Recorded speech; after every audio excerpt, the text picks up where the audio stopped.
In a quiet corner of a vast nature reserve, under a soft gray sky, a moment of incredible tenderness unfolds. An elderly man, his frame slumped in a battered wheelchair, looks ahead. His hands, worn by time, rest on his lap. Before him stands not a man, but a force of nature, a majestic male tiger. His orange and black coat shimmers in the semi-darkness, and his eyes glow with an amber fire. There is no cage between them, only a few meters of grassy ground. And on this sacred soil, the king of the jungle performs an act of astonishing gentleness. A massive paw, topped with claws capable of tearing metal, rises with delicate precision and rests on the man's knee.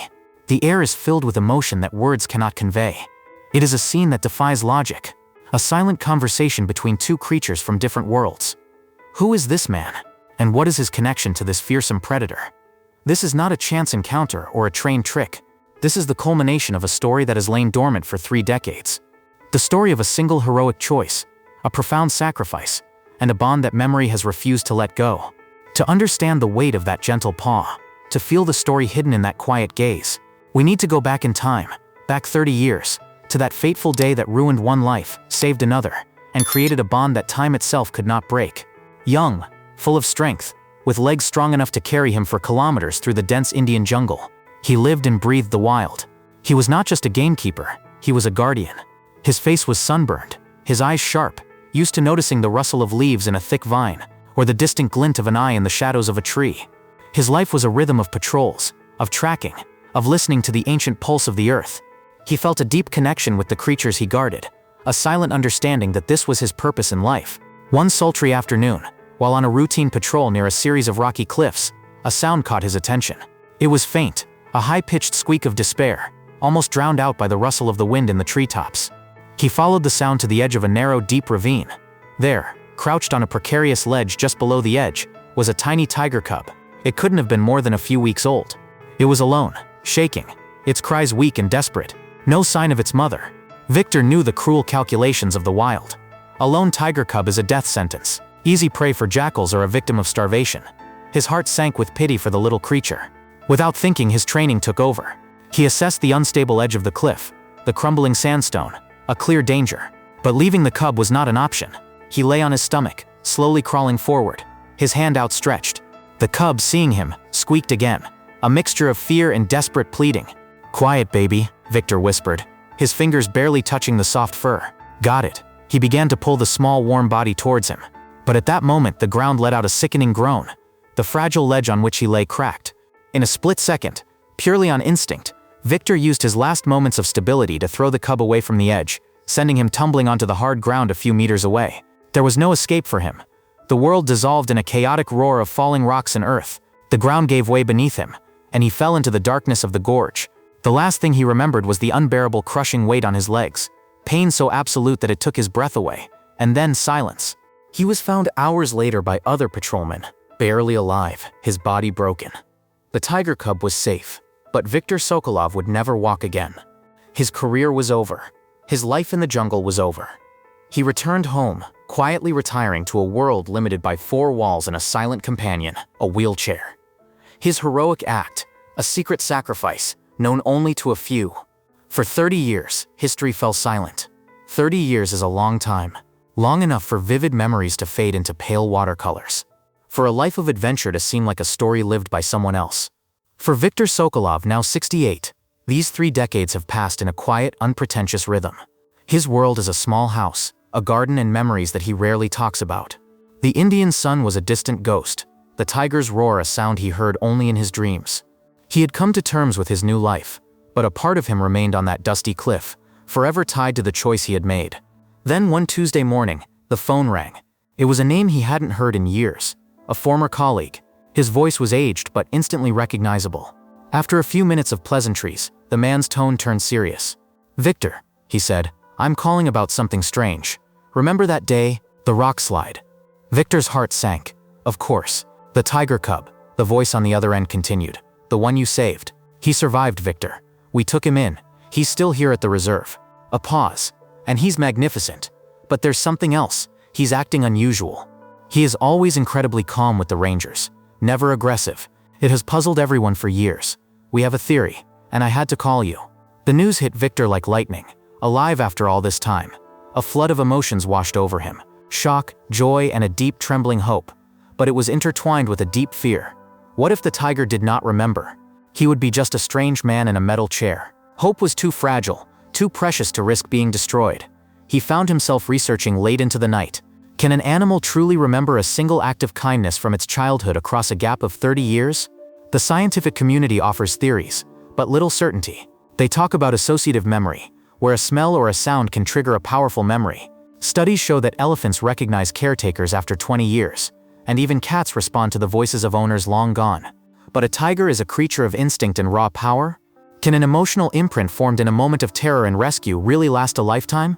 The question haunted him.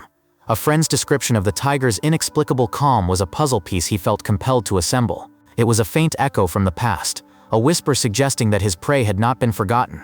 After a week of internal debate, he made a decision. He needed to know. He needed to see for himself. And so, with a heart full of awe and a lifetime of unspoken questions, Viktor Sokolov arranged the trip. He was returning for one final encounter in the presence of the life he had saved, and the life that had cost him everything. The reserve was a vast sprawling expanse of protected land trying to imitate the freedom of the jungle. As Viktor was driven along the dirt track, he saw the familiar scattered banyan trees, their thorny branches sharp against the overcast sky. A high wire fence marked the perimeter, a necessary boundary between two worlds. The air here was different. It smelled of dry earth and wild things, a scent that tugged at a deep dormant part of his soul. He was accompanied by two young rangers, a man and a woman.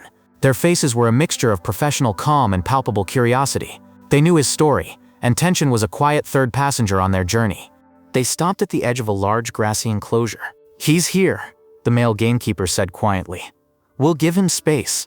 Viktor nodded, his throat too dry to speak. He scanned the enclosure, his eyes searching, and then he saw it, emerging from a clump of trees. The tiger had arrived. It was larger than Viktor had imagined. Its body was a wave of muscle, its walk slow and deliberate, with the quiet confidence of a king.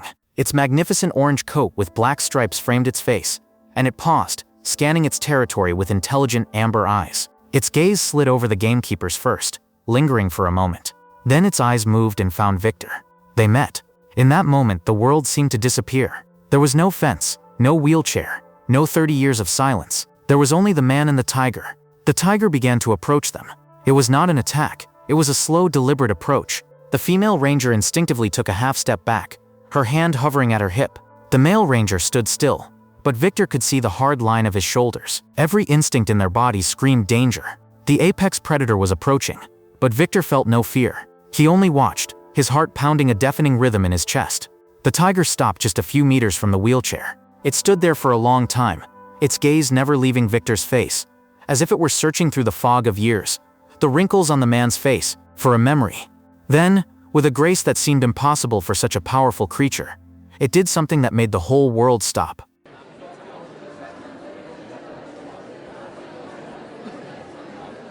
He gently, slowly raised his massive right paw. The two young rangers held their breath. The paw, an instrument of immense power, moved through the air with the ease of a falling leaf. It landed softly, weightlessly on Viktor's knee. The claws remained retracted. A deep silence enveloped them, broken only by one sharp gasp from the female ranger. And then the tiger did even more. It lowered its enormous head, bowing before the man in the wheelchair, in a gesture of undeniable reverence, recognition, respect. Tears flowed freely down Viktor's weathered cheeks. He raised a trembling hand, furrowed by scars and time, and laid it on the tiger's thick fur. The fur was rough and warm under his touch. A lifetime of unspoken grief and quiet acceptance had found release in a single choked whisper. "You remember me, old friend." The stunning moment of the bow was not the end of the story. It was the beginning of a reunion.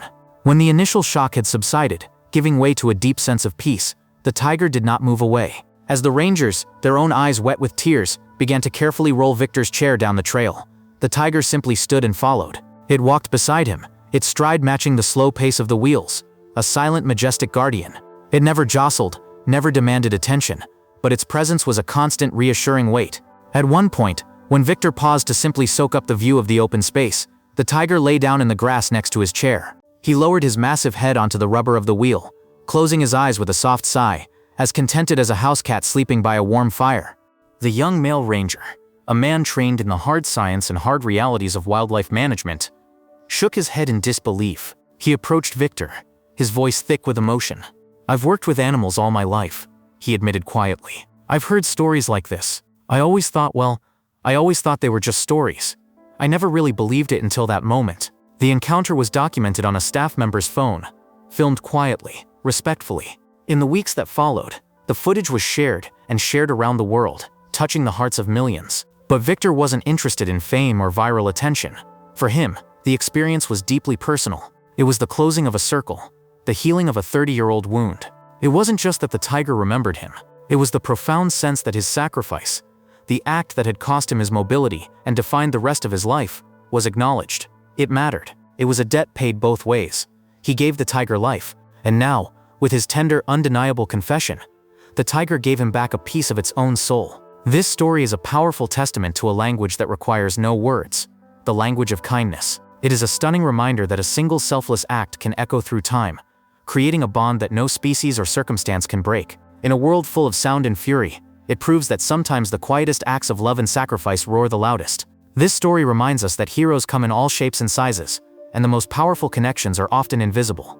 If you were touched by this story, be sure to subscribe and hit the bell so you don't miss out on more amazing stories. Thank you, friends, for taking the time to read this story. If it touched your heart, be sure to like and subscribe to our channel to support us. See you in the next wildlife stories.